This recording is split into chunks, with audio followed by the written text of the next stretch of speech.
Our journey begins far back in the mists of prehistory, long before the Great Wall stood tall, before the Forbidden City rose in crimson splendor, before the philosophies of Confucius echoed through courts and classrooms.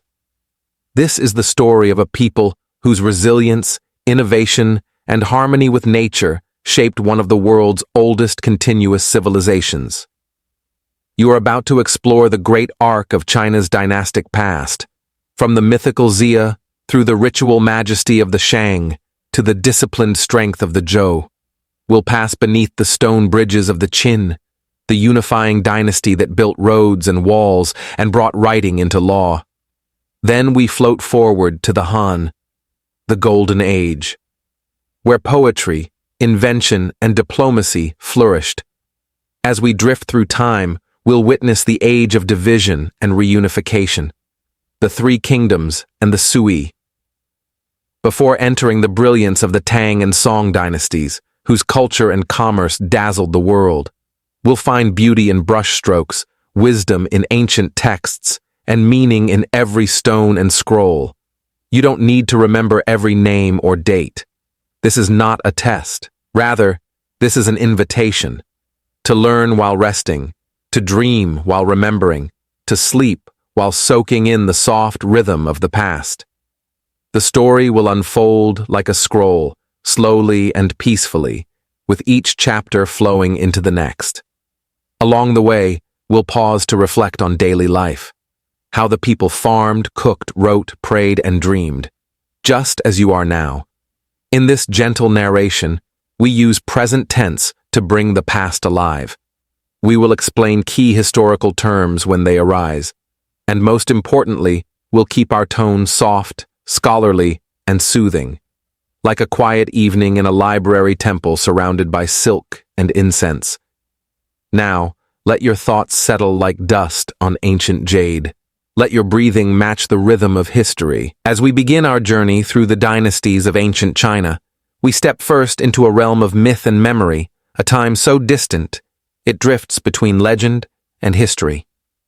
The earliest dynasty spoken of in ancient Chinese records is the Xia Dynasty, circa 2070 to 1600 BCE. For centuries, many considered the Xia to be purely mythical, the stuff of ancient storytelling. But as we rest beneath the stars of early civilization, let us explore what the ancient texts whisper. The Xia are described in classical Chinese histories like the records of the Grand Historian by Sima Qian and the Book of Documents, one of the oldest Chinese texts. According to these writings, the Xia rose in the wake of great floods, a primal chaos subdued by the sage king Yu the Great. Yu was no ordinary ruler. He is remembered not for conquest, but for compassion.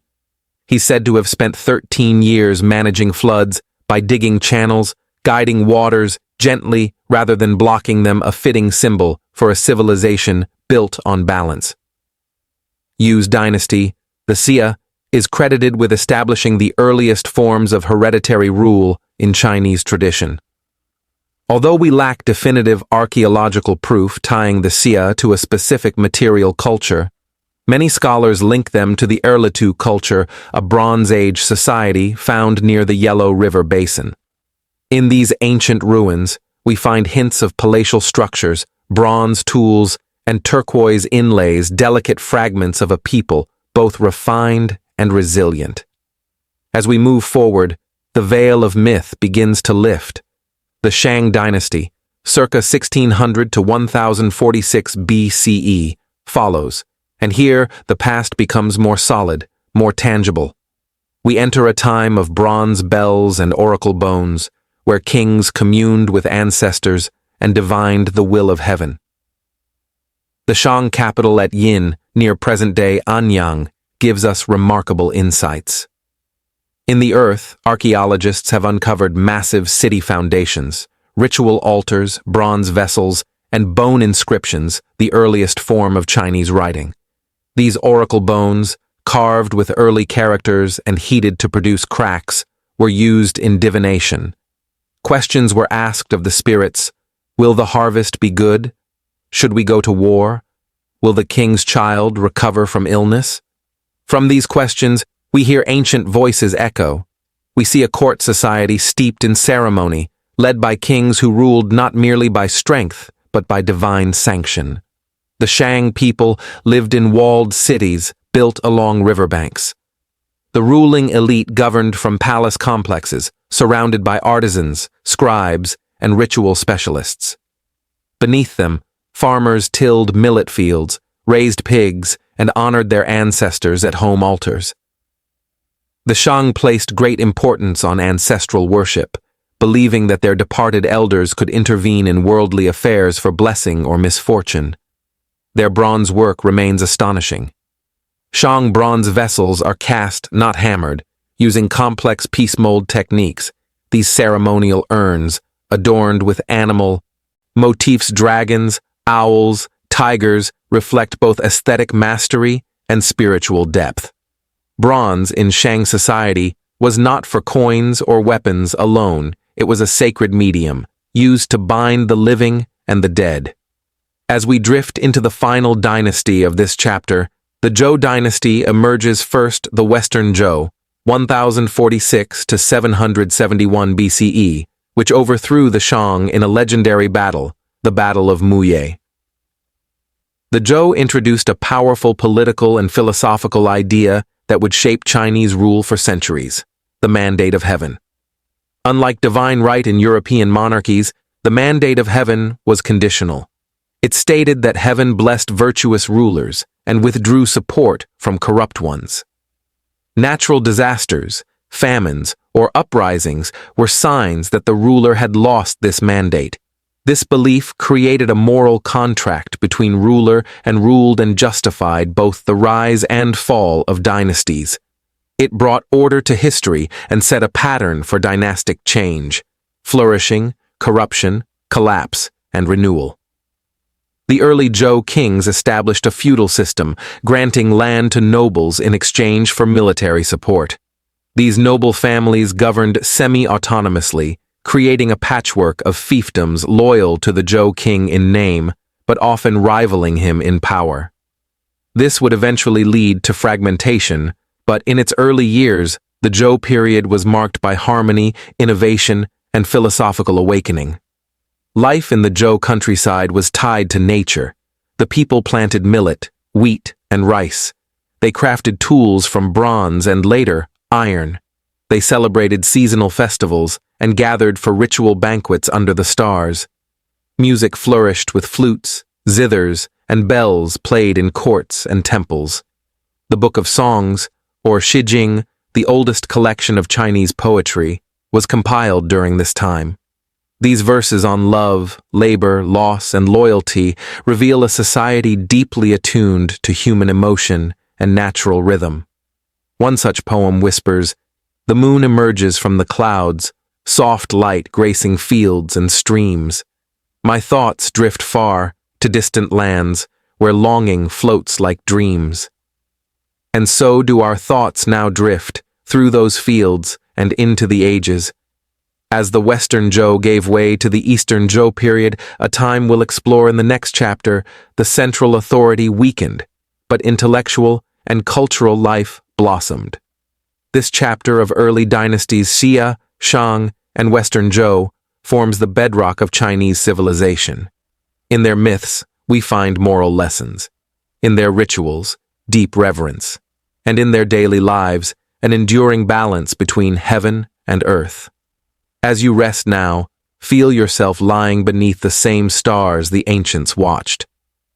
The winds that pass through Shang temples now stir the trees outside your window.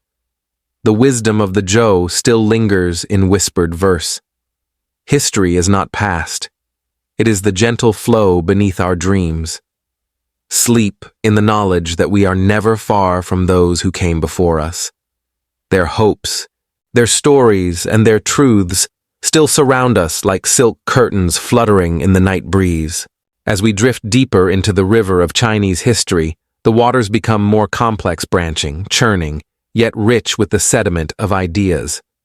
The later Zhou period, also known as the Eastern Zhou Dynasty, 770 to 256 BCE, begins not with conquest, but with retreat.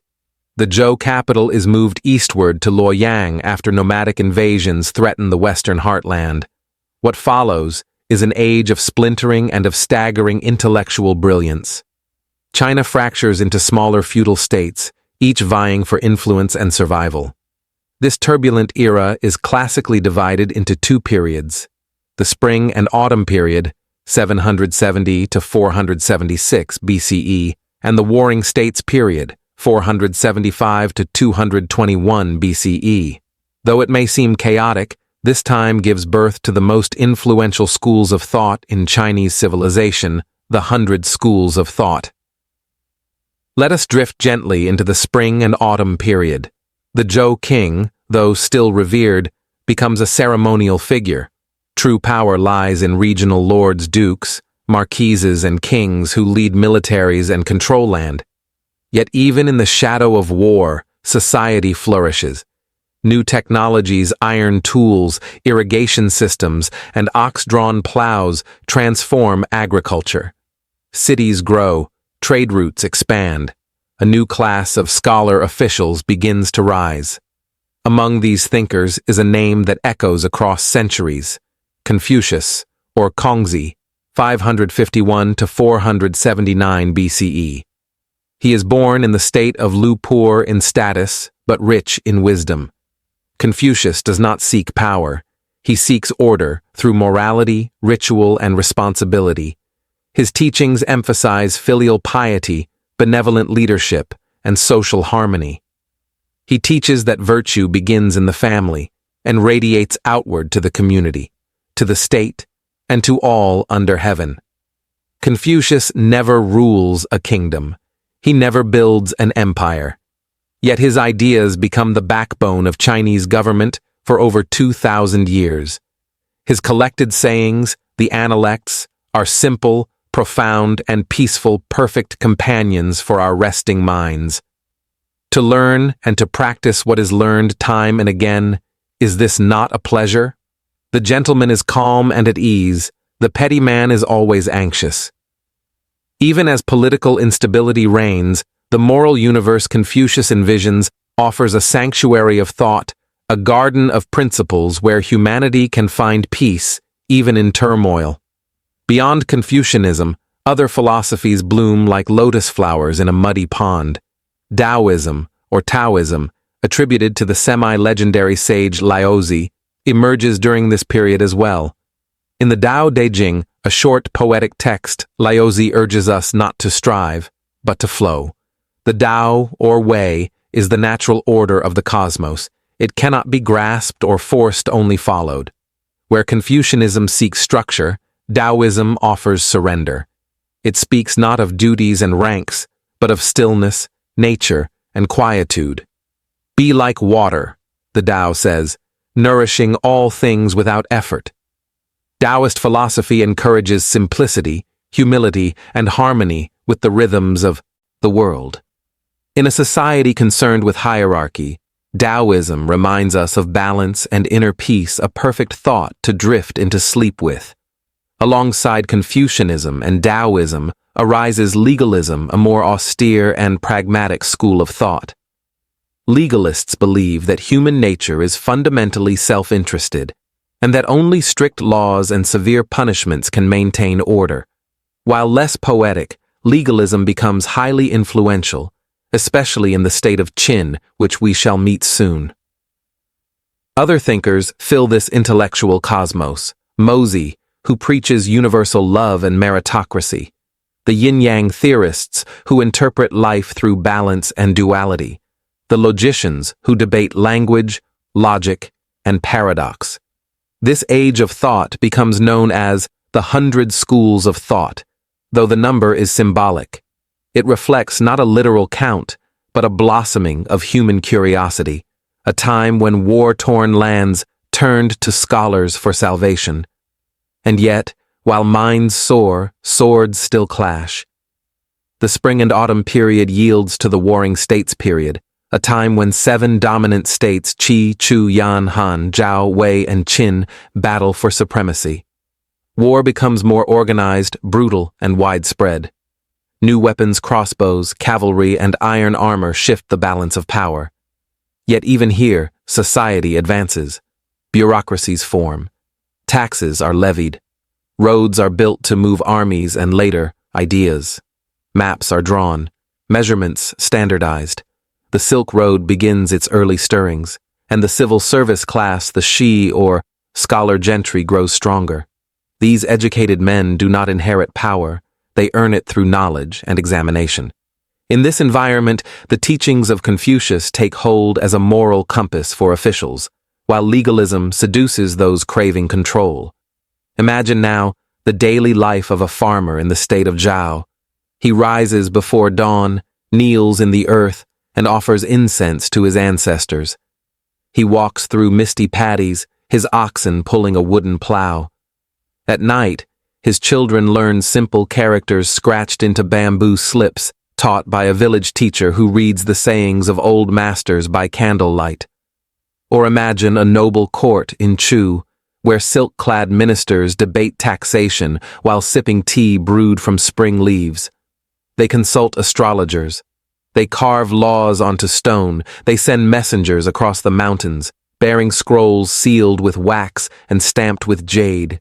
This was an age of contrasts, splendor and blood, wisdom and war, division and vision.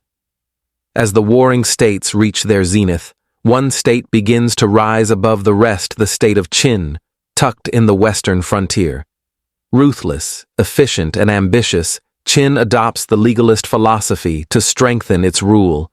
It trains disciplined armies, standardizes currency, and begins dreaming of unification, a single empire under heaven. But that tale belongs to the next chapter. For now, let us pause and reflect on this extraordinary age where ideas were weapons, teachers were prophets, and truth was pursued with passion. The Zhou kings may have lost their grip, but in their shadow, thinkers built the mental foundations of China. Even in your rest, you may feel their presence, quiet minds in distant lands, still asking questions, still seeking order, still lighting lanterns in the dark. You are not merely listening to their story, you are part of its memory, a living thread in a tapestry of thought that stretches from the past softly, endlessly, into your dreams. As we float onward through China's long twilight of warring states, we now reach a moment of powerful transformation. One kingdom, fierce, efficient, and unsentimental, emerges to bind the fractured realm into a single whole. This is the Qin Dynasty, 221 to 206 BCE, and though it lasts barely 15 years, its impact is eternal. The state of Qin was once considered a backward frontier land, nestled in the western hills, but its leaders were methodical. Under the guidance of the legalist minister Shang Yang, the Qin restructured society. Land was redistributed, collective responsibility was enforced, and punishments were swift. All citizens were registered, taxed, and conscripted. Nobility gave way to meritocracy. Ambition replaced bloodlines. The man who would bring the dream of unity to life was Zheng, king of Qin. A youth of fierce intelligence and unsparing will. By the age of 38, he conquers the 6 rival states one by one. In 221 BCE, he declares himself not king, but Qin Shi Huangdi, the first emperor of Qin. It is a new title, one never used before. Huangdi evokes ancient, semi-divine rulers. He is no longer mortal. He is the son of heaven, ruler of all beneath the sky. Under his reign, China is unified not only in name, but in substance. The first emperor standardizes weights and measures, coinage, axle widths, and, most enduringly, the written script. No longer would the people of Chu write differently from the people of Qi. A common written language, though not spoken, brings a deep cohesion to the realm, and would remain the basis of Chinese writing to this day. He connects the empire with an ambitious system of roads and canals, allowing armies, messengers, and traders to move swiftly. These roads, built straight and wide, radiate like spokes from the capital Xianyang, forming the veins of a new imperial body. But Qin rule is not gentle. Legalist doctrine guides every decision. Laws are severe. Censorship is strict. Loyalty is demanded, not earned. In 213 BCE, the emperor orders a massive book burning, destroying texts not aligned with legalist ideology, including many Confucian classics. Scholars who resist are punished, some reportedly buried alive. The aim is to erase dissent and ensure unity through conformity. Yet even in this authoritarian moment, there is vision. The emperor begins construction of monumental projects, the most iconic of which is the Great Wall. Not yet the vast stone structure we imagine today, but a series of connected earthen ramparts and watchtowers stretching across the northern frontier. Built by forced labor, soldiers, farmers, and prisoners alike. This early wall seeks to keep out the Xiongnu nomads of the north. He also commissions an astonishing personal project, the mausoleum of the first emperor, guarded by thousands of life-sized terracotta warriors, each with unique features, hairstyles, and armor. These clay soldiers stand in silent formation beneath the earth. Chariots, archers, officers, awaiting the emperor's next command in the afterlife. This immense tomb remains largely unexcavated, out of respect and caution, but the army discovered in its outer chambers reminds us of the emperor's ambition. He seeks not only to rule the living, but to govern eternity. And yet for all this grandeur, Qin rule proves brittle. The system, designed for conquest, struggles with peace. Heavy taxes, forced labor, and brutal laws create deep resentment among the people. When Qin Shi Huang dies in 210 BCE, possibly from ingesting mercury in pursuit of immortality, chaos follows. His son, unfit and manipulated by corrupt ministers, cannot hold the empire together. Rebellions ignite like dry grass, spreading swiftly across the realm. By 206 BCE, the dynasty falls. It has lasted only 15 years, and yet the Qin's vision endures. Its administrative structure, its standardizations, and the very idea of a centralized empire become permanent fixtures of Chinese civilization. The Qin demonstrated that China could be unified, not as a feudal quilt of rival lords, but as a single functioning empire. It would be left to the next dynasty, one with a gentler touch, to make that vision sustainable. Now, as you rest, picture the terracotta army beneath your feet. Thousands of silent guardians, eternal sentinels of a vanished dream. Imagine the first emperor pacing his palace, his thoughts racing beyond death, his eyes scanning maps inked in crimson and gold. He was both feared and admired, a builder of walls, roads, scripts, and empire. In sleep, perhaps we see his empire as he did, not as a memory, but as a destiny. As the Qin dynasty fades like smoke from a dying fire, a new dynasty rises from its ashes, softer in tone, yet stronger in spirit. This is the Han Dynasty, 206 BCE, 220 CE, the dynasty that gives China its enduring name. For to this day, many Chinese still refer to themselves as the Han people. The Han emerges after a time of chaos. Rebel leaders contest the Qin's legacy, but one figure stands apart, Liu Bang, a peasant-born soldier of remarkable humility and political intuition.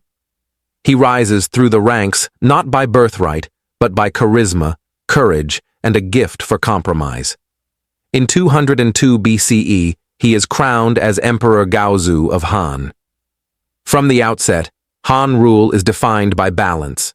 Where the Qin ruled with iron, the Han tempered justice with grace. Where the Qin silenced scholars, the Han revived Confucianism, establishing it as the foundation of government, ethics, and society. This return to Confucian ideals, courtesy, duty, benevolence, creates a softer atmosphere. Officials are selected not by family ties, but increasingly through study, setting the stage for the civil service examination system to come. The Han court is adorned with scholars, astronomers, physicians, and poets. Grand libraries are built, ancient texts recopied, calendars refined. The empire becomes not only a political body, but a civilization of thought. Under Emperor Wu of Han, a dynamic and expansive ruler, the empire reaches its greatest territorial extent. To the north, he subdues the Xiongnu, the powerful nomadic tribes of the steppe. To the west, he sends envoys deep into Central Asia, opening trade links that will become the legendary Silk Roads. These Silk Roads are not roads in the modern sense, but a vast web of overland and maritime routes connecting China with India, Persia, and even the distant Roman world. Through them, merchants carry not only silk, but jade, porcelain, tea, spices, and ideas. Alongside goods come Buddhism, artistic motifs, and technologies. Picture now a caravan of camels crossing the Gobi Desert.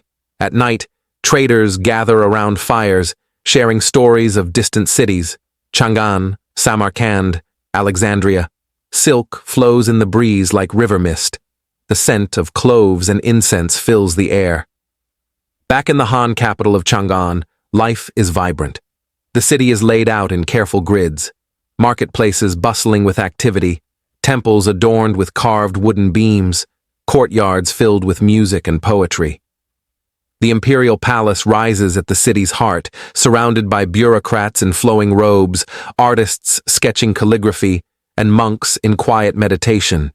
In rural areas, Han farmers plant millet and rice, rotate crops, and raise pigs and chickens. They plow with iron tools and measure land in units called mu. Most live in earthen homes, with courtyards shaded by peach trees. In the evenings, families light oil lamps and honor their ancestors with offerings of food and incense. Technology and science blossom in this era.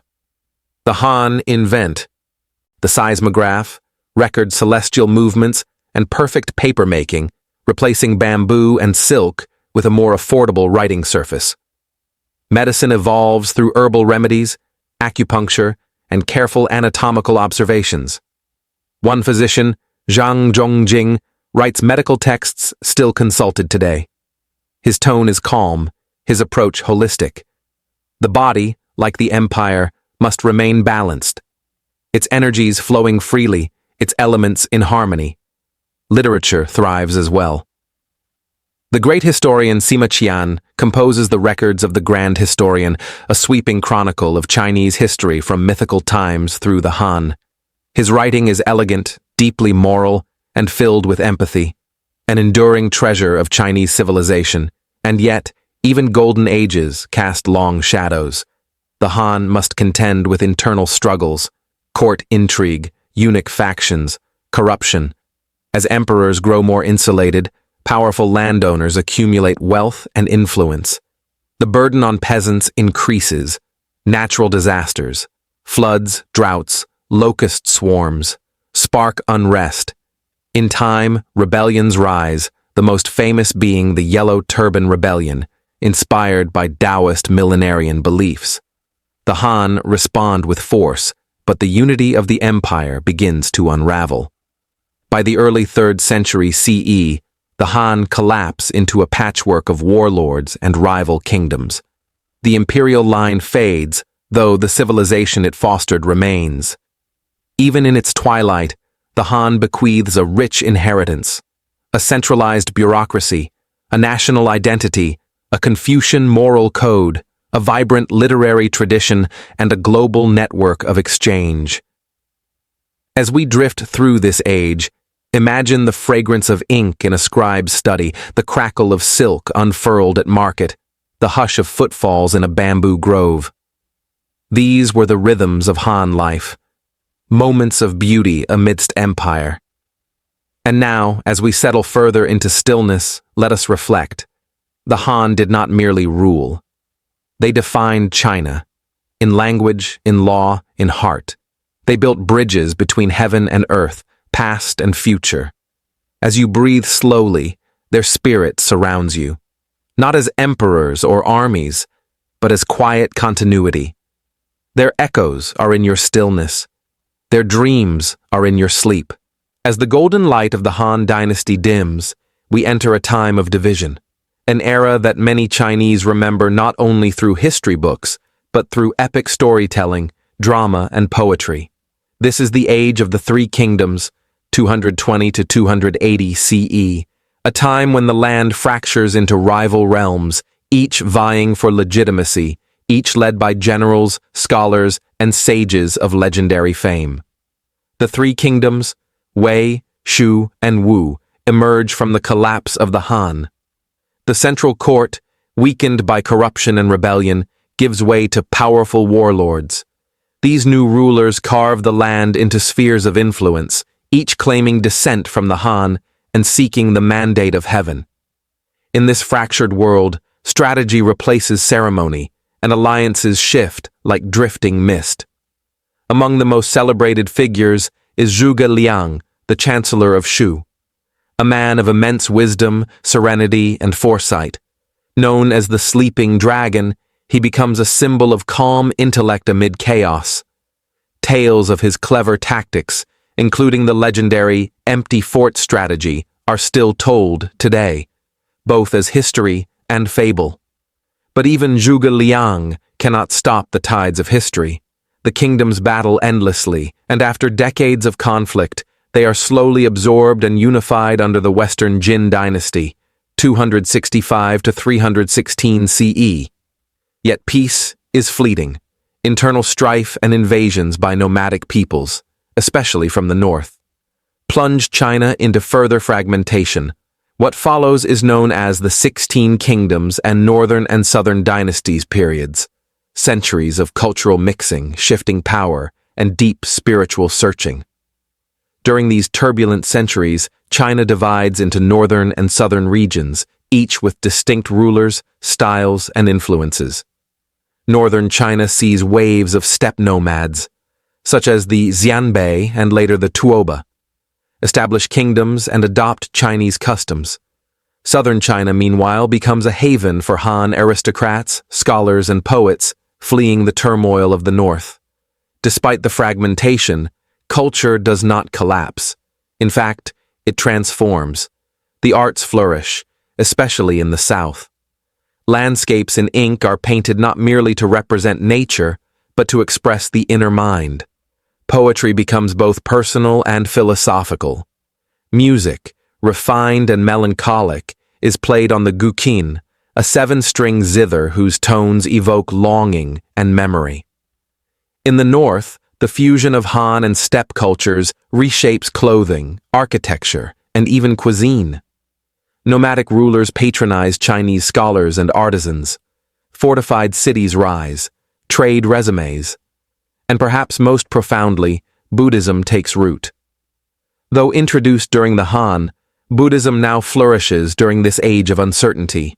Its teachings of suffering, compassion, and impermanence resonate with a population shaken by war and loss. Monasteries spread across the land. Cave temples, like those at Dunhuang and Yungang, are carved into cliffs and painted with celestial imagery. Picture now a monk walking through misty forests, carrying scrolls and bowls. He chants softly, not in protest, but in prayer, seeking peace in a world of impermanence. In quiet halls lit by butter lamps, scriptures are copied, translated, and taught. These centuries of division are not barren. They are gardens of quiet innovation, where spiritual longing births new philosophies, where cultures interweave like silk and wool, and where identity is tested, then redefined. Yet a longing for unity persists.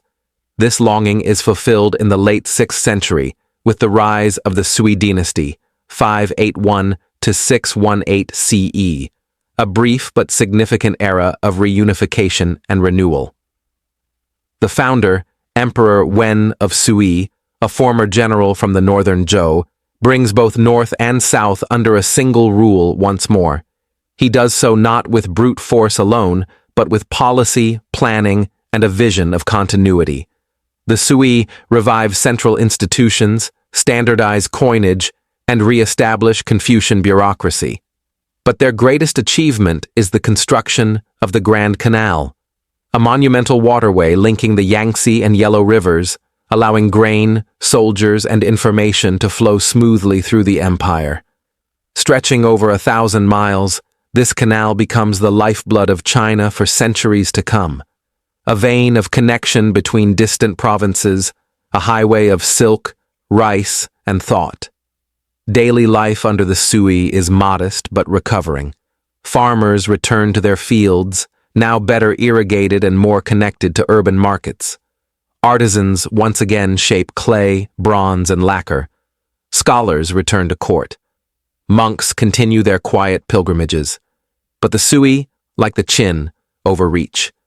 Massive construction projects, military campaigns against Korea, and rising taxes lead to public discontent.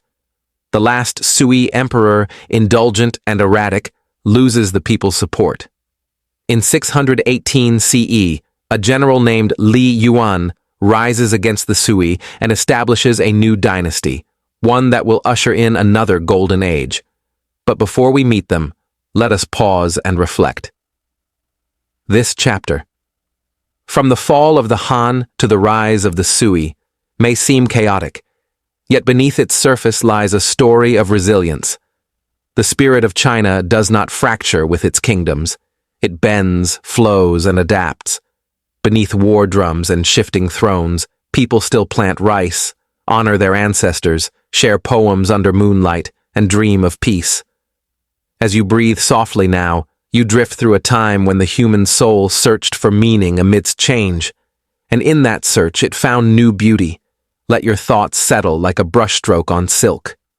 History continues, gently, patiently, like the lapping of canal water at dusk.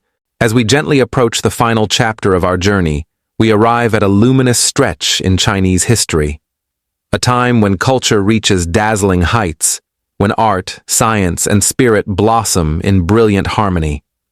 This is the age of the Tang and Song dynasties, a time of renewal, refinement, and radiance.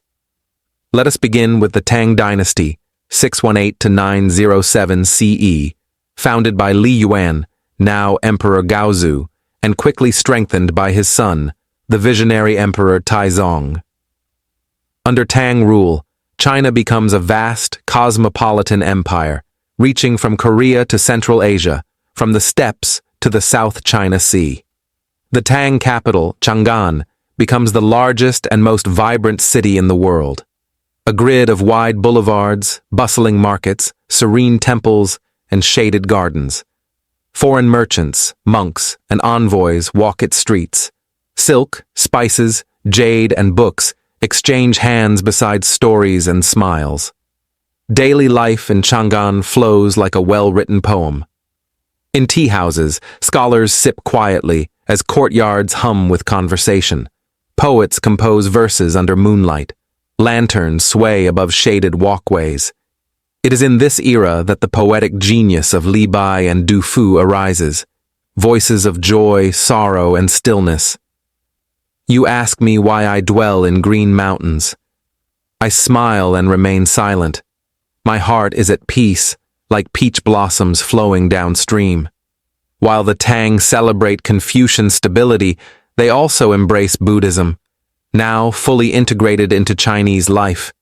Grand monasteries rise. Pilgrims return from India with sacred texts. Buddhist cave temples expand, covered in colorful murals and serene statues. Tang governance refines the civil service examination system, selecting officials based on literary skill and moral judgment. This meritocracy gives rise to a new class, the scholar official, or Shai, whose role blends administration with philosophy, poetry, and ethics. And yet, the Tang are not immune to decline. Rebellions, especially the devastating Anlushan rebellion, weaken the state. The dynasty eventually collapses, followed by another brief period of division. But soon, the Song dynasty, 960 to 1279 CE, rises, gentler, more introspective, and remarkably innovative. The Song do not conquer new lands, but they master the internal life of a civilization, their capitals, first Kaifeng, then Hangzhou, become centers of art, commerce, and invention. The economy flourishes. A money economy grows. Paper currency is issued.